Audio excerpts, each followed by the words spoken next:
There is a particular cruelty in building hell inside paradise.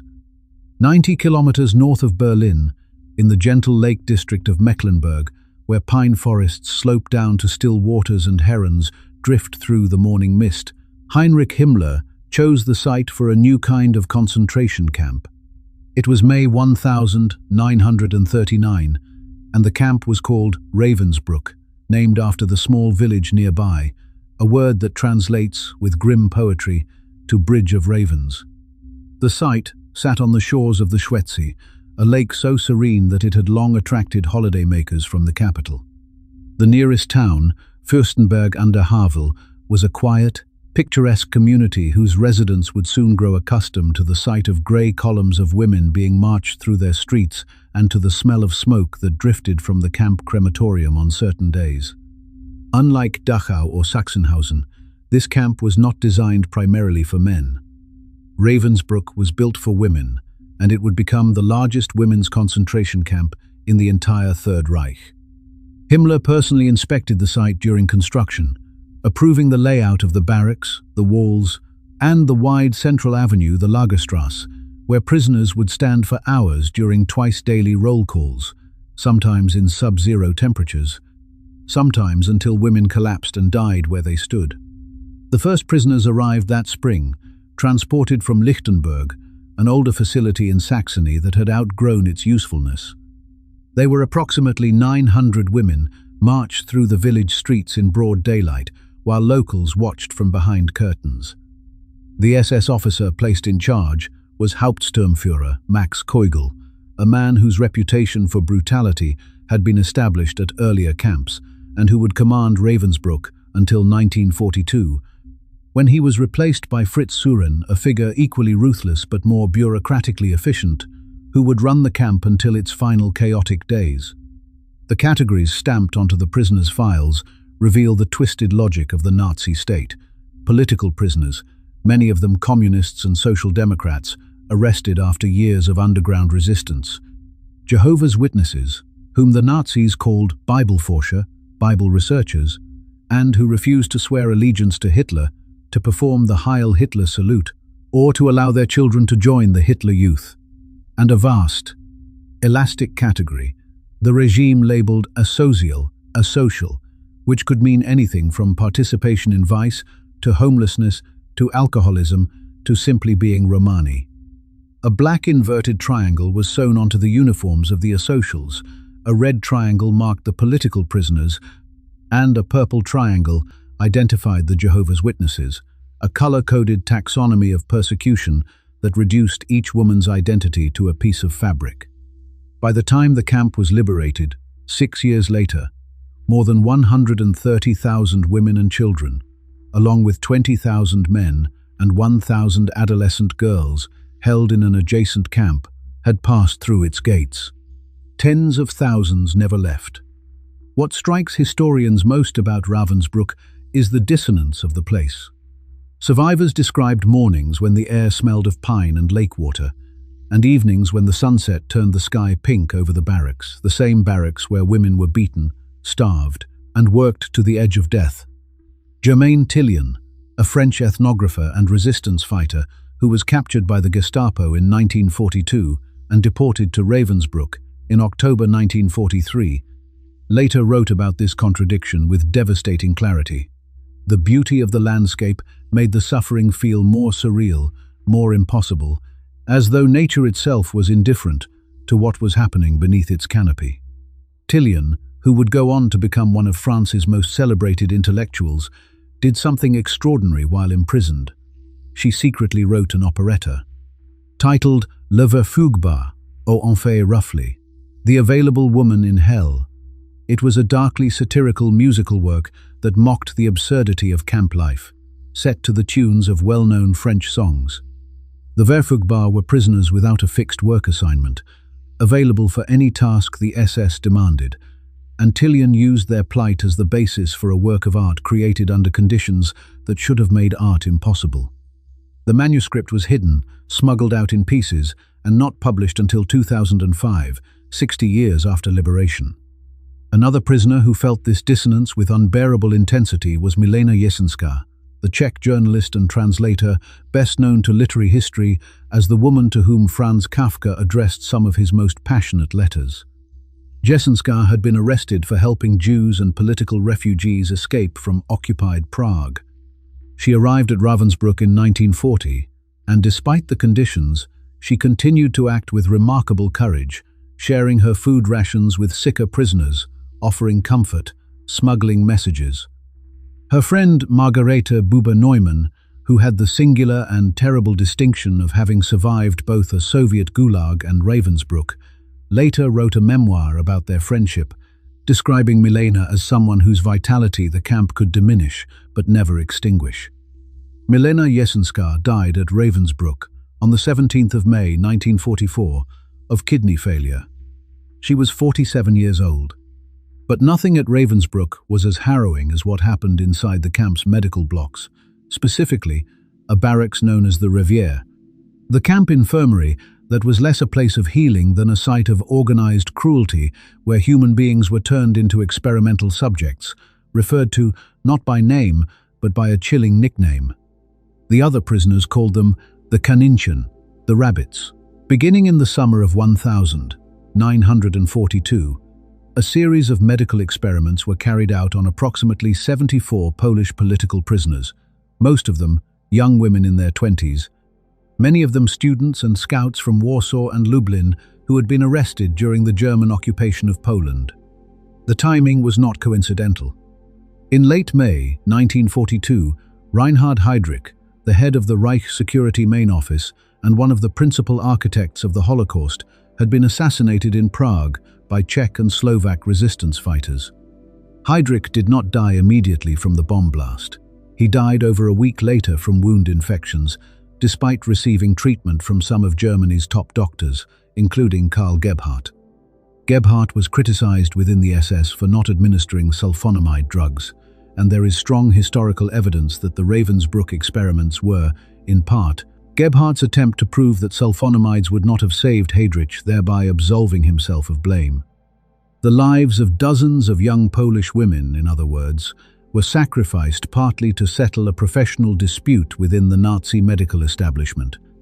The experiments were ordered at the highest levels of the SS and were designed ostensibly to advance battlefield medicine for German soldiers. In practice, they were acts of systematic torture dressed in the language of science. The first set of experiments involved sulfonamide drugs, which the German military wanted to test as treatments for infected wounds. To create the wounds, SS doctors deliberately cut open the legs of prisoners, slicing deep into muscle tissue, and then introduced bacteria, Clostridium perfringens, the agent of gas gangrene, as well as streptococcus and tetanus cultures. To make the infections worse, they rubbed foreign materials into the open flesh, ground glass, wood shavings, dirt. Some women were then treated with sulfonamide. Others were left untreated as controls. The pain was extraordinary. Several women died, including 22-year-old Czesława Polińska and Kazimiera Kurowska, whose names have been preserved in the meticulous records kept by fellow Polish prisoners who understood. Even then, that documentation was a form of resistance. Those who survived were often left permanently disfigured, limping through the camp on legs that would never fully heal, hopping, as the other prisoners noticed, like rabbits. And so the name stuck. A second category of experiments was even more grotesque. Doctors removed entire sections of bone from prisoners' legs, shin bones, fibulae, to study whether bone and muscle tissue could regenerate. In some cases, bone fragments were transplanted from one prisoner to another, or muscles were excised and grafted in an attempt to observe tissue regeneration under controlled conditions. These were not controlled conditions. They were rooms in a concentration camp where anesthesia was inconsistent, hygiene was a pretense, and the subjects had no ability to refuse. One of the victims, Wanda Wojtasik, later known by her married name, Wanda Putawska, survived the bone operations and carried the physical and psychological scars for the rest of her life. After the war, Putawska became a psychiatrist and a close personal friend of Karol Wojtyła, the Archbishop of Kraków, who would become Pope John Paul II. In 1962, When Połtawska was diagnosed with cancer, Wojtyła wrote to the mystic Padre Pio asking for prayers on her behalf. The cancer reportedly went into remission. Połtawska went on to write, "And I am afraid of my dreams," a searing memoir of her time as a rabbit at Ravensbrück, a book that brought international attention to experiments that had been largely overlooked outside of Poland. The women who endured these operations were left with gaping wounds, missing segments of bone, and chronic infections that many carried for the rest of their lives. Another victim, Jadwiga Dzido, became one of the most powerful witnesses at the Nuremberg doctors' trial in December 1946, when she stood before the tribunal and, in a moment of devastating testimony, pulled up her skirt to reveal the deep, disfiguring scars on her leg, physical evidence that no cross-examination could refute. The sterilization experiments formed yet another dimension of the horror, one rooted not in military medicine, but in the Nazi obsession with racial purity. Hundreds of women, many of them Romani, including young girls, some of whom were barely into adolescence, were subjected to forced sterilization as part of the regime's broader eugenics program. Dr. Karl Klauberg, a gynecologist who had developed methods of mass sterilization through chemical injections of a formalin-based solution directly into the uterus, a procedure that caused excruciating pain, severe inflammation, and permanent damage to the reproductive organs, was among the key figures in this program, which aimed to find efficient techniques for eliminating the reproductive capacity of populations the Nazis deemed racially undesirable. Klauberg had boasted to Himmler that with his method, a single doctor with 10 assistants could sterilize several hundred women per day. At Ravensbrück, sterilization was also carried out through high-dose radiation directed at the abdomen, a method that caused severe burns, internal damage, and agonizing pain. And that often led to secondary complications, including peritonitis and sepsis. For the victims, many of whom were teenagers who did not fully understand what was being done to them until it was over, the physical suffering was compounded by the psychological devastation of knowing that their ability to bear children had been deliberately and irreversibly destroyed. The Romani women and girls targeted by these experiments occupied the lowest rung of the camp's brutal hierarchy, subjected to particular contempt by both the SS and, in some cases, by other prisoner groups, a reflection of the anti-Roma prejudice that pervaded European societies well beyond the borders of the Third Reich, and that, shamefully, would persist long after the war ended. The man who oversaw the surgical experiments was Dr. Karl Gebhardt, a senior SS physician and Himmler's personal doctor, who operated from the nearby Hohenlichen Sanatorium, an elite medical facility just kilometers from the camp that, before the war, had treated athletes and dignitaries, and that now served as the logistical base for crimes against humanity. Gebhardt was a man of considerable medical standing before the war, an orthopedic surgeon, a professor, a former president of the German Red Cross, and his involvement underscores one of the darkest truths about the Nazi medical crimes. They were not carried out by fringe sadists, but by credentialed professionals who chose to abandon every principle of medical ethics. At Nuremberg, Gebhardt showed no remorse. He maintained that the experiments were scientifically valid and militarily necessary. He was found guilty of war crimes and crimes against humanity and was hanged at Landsberg prison on the 2nd of June 1948. Working alongside Gebhardt was Dr. Herta Oberheiser, a young physician in her early 30s who administered injections, assisted in surgeries, and, according to survivor testimony, showed a particular coldness toward her patients. Witnesses at Nuremberg described Oberheiser deliberately injecting oil and Evipan into the veins of prisoners, substances that caused agonizing abscesses, and calmly observing the results. After the war, Oberheiser became the only female defendant at the Nuremberg doctors' trial in 1946-47. She was sentenced to 20 years in prison but was released in 1952, after serving only 5 years, as part of the broader wave of early releases that characterized the Western Allies' shifting priorities during the Cold War. She quietly returned to medical practice as a family doctor in Stocksee, a small town in Schleswig-Holstein, and for several years she treated patients, including children, as though her past did not exist. It was not until 1956 that a Ravensbrück survivor recognized her. The ensuing public outcry led to the revocation of her medical license in 1958. But she faced no further criminal prosecution. She died in 1978. If Ravensbrück's medical blocks represented the darkest perversion of science, its guard training program represented something equally disturbing about human behavior under ideology. The camp served as the primary training facility for the SS's female overseers, the Aufseherinnen, and over the course of the war, more than 3,500 women passed through its training program before being deployed to camps across the Reich. They were recruited through newspaper advertisements and employment offices, often with the simple promise of good wages, free housing, and uniforms, practical incentives that attracted women from working-class and lower middle-class backgrounds during wartime. The training lasted several weeks and involved instruction in camp procedures, discipline, and the dehumanizing ideology that made the entire system possible. Among the trainees were names that would later become synonymous with cruelty. Irma Gräser, the daughter of a dairy worker from Recken, who would terrorize prisoners at Auschwitz-Birkenau and Bergen-Belsen, earning the nickname the Hyena of Auschwitz, before being tried by the British and executed at Hameln prison at the age of 22, trained at Ravensbrück in 1942. So did Maria Mandl, an Austrian who as head overseer at Auschwitz-Birkenau personally selected prisoners for the gas chambers and who was known for her volatile, explosive rages, but also, paradoxically, for establishing the women's orchestra at Auschwitz, which played as prisoners marched to forced labor and, sometimes, to their deaths. Mandl was extradited to Poland, tried, and hanged in Krakow on the 24th of January, 1948.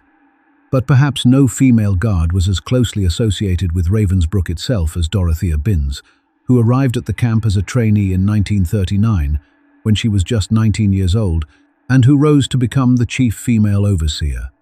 Binz was known for beating prisoners with a riding crop, for kicking women in the stomach, and for selecting sick prisoners for execution with what survivors described as an almost cheerful demeanor. She was tried by a British military tribunal in Hamburg in 1947, along with several other Ravensbrück staff members, and was executed on the 2nd of May, 1947. She was 27. What drove these women? Historians have debated this question for decades, and the answer is never singular. Some were ideological true believers, steeped in the Nazi worldview from adolescence. Others were drawn by the salary, the status, and the power that the position offered to women who had few opportunities elsewhere in a society that otherwise confined them to the roles of wife and mother. But survivor accounts consistently report a pattern. Many female guards seem to feel a need to prove themselves within the male-dominated SS hierarchy, and they did so by performing cruelty with a theatrical intensity that sometimes shocked even their male colleagues. Beating prisoners with whips, setting dogs on them during roll call, forcing them to stand for hours in freezing temperatures, these were not aberrations but routine practices, carried out by women who had been ordinary civilians just months or years earlier. The philosopher Hannah Arendt, writing about the trial of Adolf Eichmann in 1961, coined the phrase, "the banality of evil," to describe how monstrous acts could be committed by unremarkable people operating within bureaucratic systems. Ravensbrück's Aufseherinnen are among the most vivid illustrations of this principle, and, in a broader sense, the camp was a laboratory not only for medical atrocities, but for the study of how ordinary people can be transformed by systems of absolute power. Beyond the experiments and the guard towers, Ravensbrück was fundamentally a labor camp, and its economic engine ran on the bodies of its prisoners. From the earliest days, women were put to work in SS-owned enterprises, sewing uniforms, building roads, hauling sand from the lake shore, but the scope of exploitation escalated dramatically in 1942, when the Siemens and Halske Corporation, one of Germany's largest and most prestigious industrial firms, built a factory complex directly adjacent to the camp. 20 barracks were constructed to house the prisoner workforce, creating what amounted to a seaman's subcamp. Women were marched to and from the factory in shifts that lasted 12 hours or more, under the gaze of guard towers and the ever-present threat of punishment for any perceived slowdown. They assembled electrical components, switches, coils, telephone relays, and wiring that fed the German war machine, including parts used in the production of V-weapons and military communications equipment.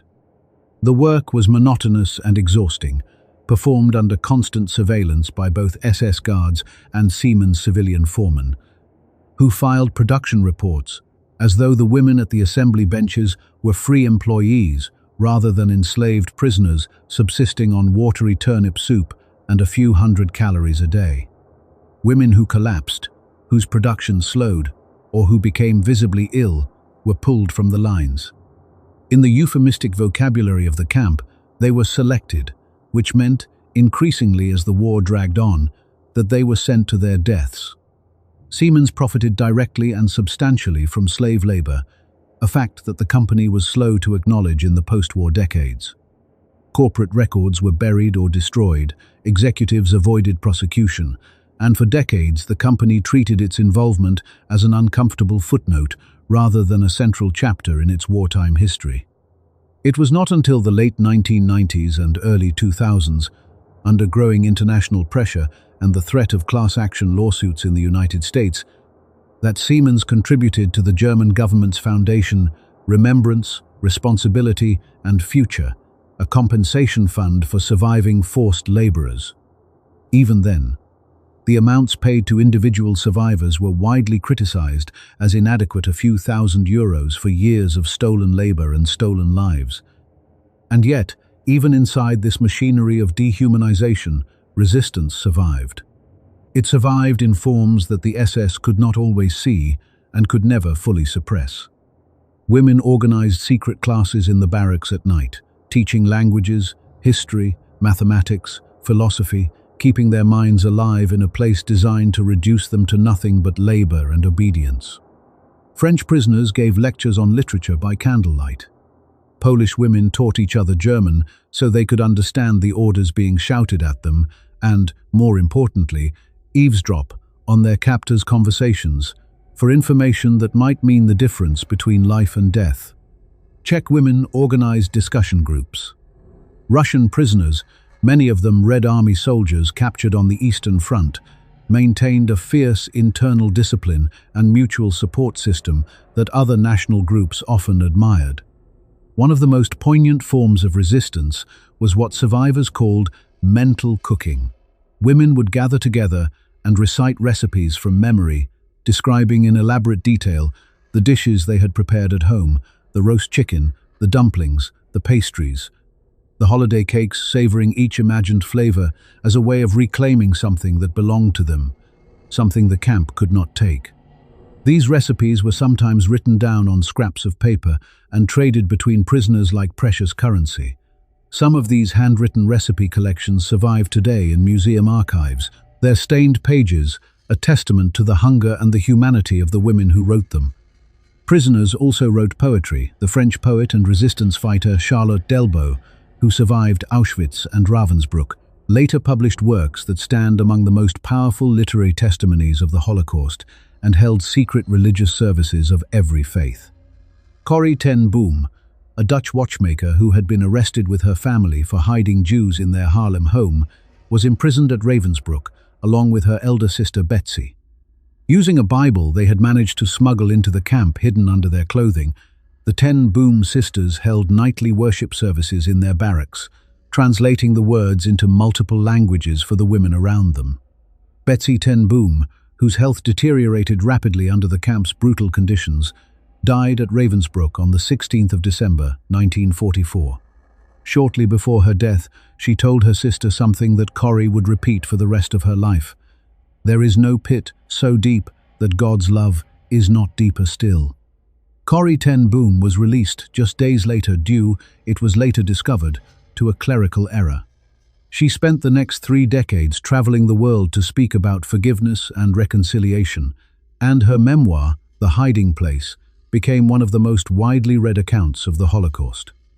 Geneviève de Gaulle Anthonioz, the niece of Charles de Gaulle, was another prisoner whose experience at Ravensbrück shaped the remainder of her life.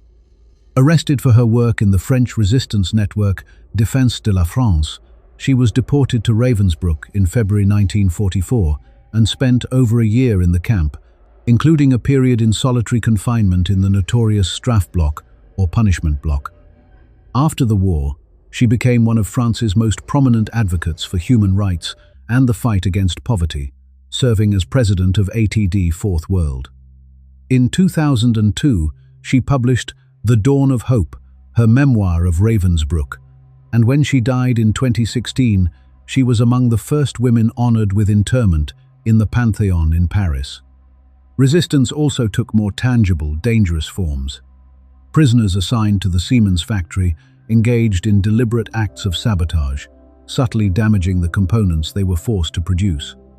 They crossed wires, introduced tiny defects into switches, loosened connections, and occasionally spat into the machinery. Small acts that were nearly impossible to detect on the assembly line, but that could cause malfunctions in the finished equipment once it reached the front.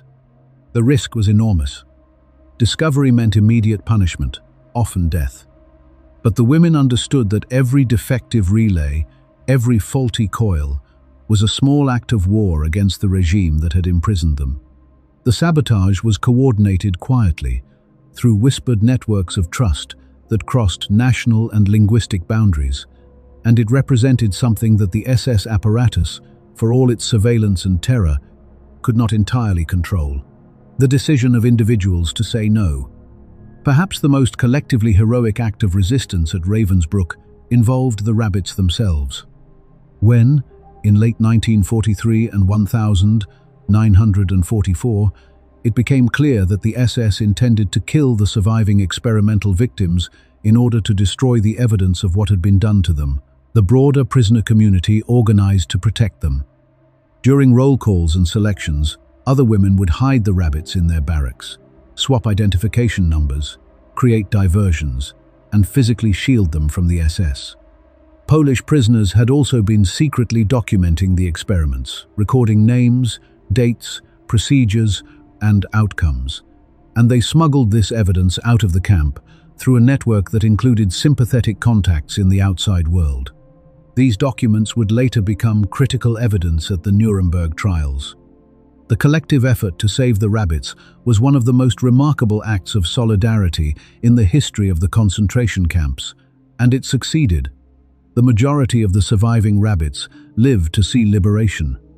As 1,944 turned to 1,945, the character of Ravensbrück changed again and darkened.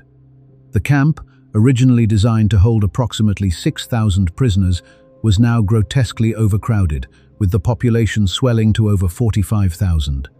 Transports were arriving from camps in the east that were being evacuated ahead of the advancing Soviet army. From Auschwitz, from Majdanek, from dozens of smaller camps and sub-camps across Poland and the Baltic states, women arrived in open freight cars in the dead of winter, many already dying of exposure, typhus, or starvation. Rations, which had never been adequate, were cut further. Disease, typhus, dysentery, tuberculosis spread through the barracks like fire. The SS established what they called the Jugendlager, or youth camp, in the nearby Uckermark facility, a name that was bitterly ironic. It was not a place for the young, but a holding area for women deemed too old, too sick, or too weak to work, where they were left to die of starvation, exposure, or lethal injection. And in late 1944 or early 1945, the SS installed a small gas chamber in a temporary structure near the camp crematorium. The precise date of its first use remains debated by historians, but survivor testimony and post-war investigations established that in the final months of the war, between 5,000 and 6,000 women were killed in this chamber, selected from among the sick, the elderly, and those no longer capable of labor. The gassings were carried out in groups, often at night, and the bodies were burned in the crematorium, whose chimney became, for the prisoners who remained, a constant and inescapable reminder of what awaited them. Ravensbrück, which had not been designed as an extermination camp, became one in its final act.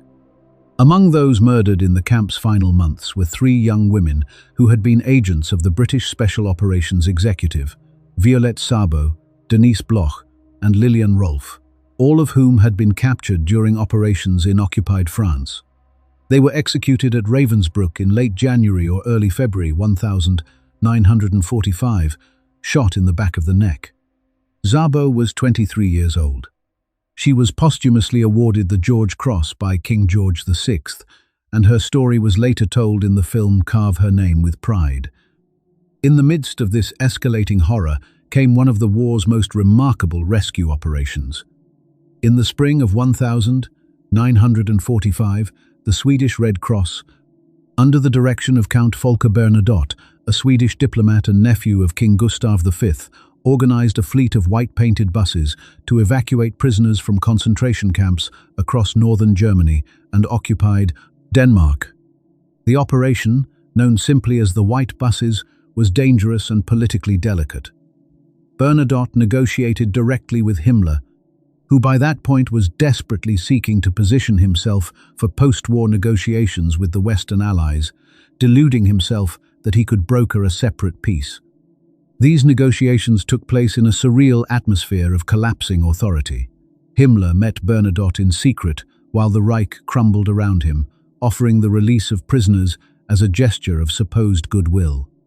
Beginning in March 1945, the White Buses entered Ravensbrück and carried out several thousand women, primarily Scandinavian and Western European prisoners, transporting them northward through war-torn Germany to Denmark and then to Sweden. For the women who boarded those buses, many of them barely able to walk, wrapped in blankets, stunned by the sudden appearance of clean white vehicles and Red Cross workers who treated them with kindness, the experience was almost incomprehensible. They had been living in a world where cruelty was the norm and kindness was a memory, and now, in the span of hours, they were being driven away from it. The operation saved thousands of lives, though it was also marked by painful choices about who could be rescued and who had to be left behind, decisions that haunted some of the rescuers for years afterward. On the 30th of April, 1945, the same day, Adolf Hitler killed himself in his Berlin bunker. Soldiers of the Soviet Red Army reached Ravensbrück. What they found was a camp that the SS had tried to empty. In the preceding days, Commandant Fritz Suren had ordered the forced evacuation of the remaining prisoners, sending roughly 20,000 women on death marches heading west and northwest, columns of skeletal figures stumbling along country roads through the Brandenburg countryside as the front collapsed around them. Many were shot by guards when they fell behind. Others simply dropped by the roadside and died. Suren himself fled in a car, reportedly taking with him one prominent prisoner, Odette Sansom, a British SOE agent apparently hoping to use her as a bargaining chip for lenient treatment by the Allies. He was eventually captured, tried by a French military tribunal, and executed in 1950. Those who remained in the camp when the Soviets arrived were the ones too sick or too weak to walk. Soviet soldiers found roughly 3,500 women in the camp, many of them lying on the ground, unable to stand, their bodies ravaged by starvation and typhus. The barracks stank of disease and death. The crematorium was still warm. A Soviet war correspondent who entered the camp that day wrote that the silence was the most disturbing thing, a silence broken only by the weak, rasping breathing of women who were too far gone to speak. After liberation, a crumpled prayer was found among the belongings left behind at Ravensbrück. It read, "O Lord, remember not only the men and women of goodwill, but also those of ill will. But do not remember all the suffering they have inflicted upon us. Remember instead the fruits we have borne thanks to this suffering, our comradeship, our loyalty, our humility, our courage, our generosity, the greatness of heart which has grown out of all this. And when they come to judgment, let all the fruits which we have borne be their forgiveness." We don't know who wrote those words. We only know she lived them. Thank you for watching. Remember their names. Remember the rabbits. And never forget Ravensbrück.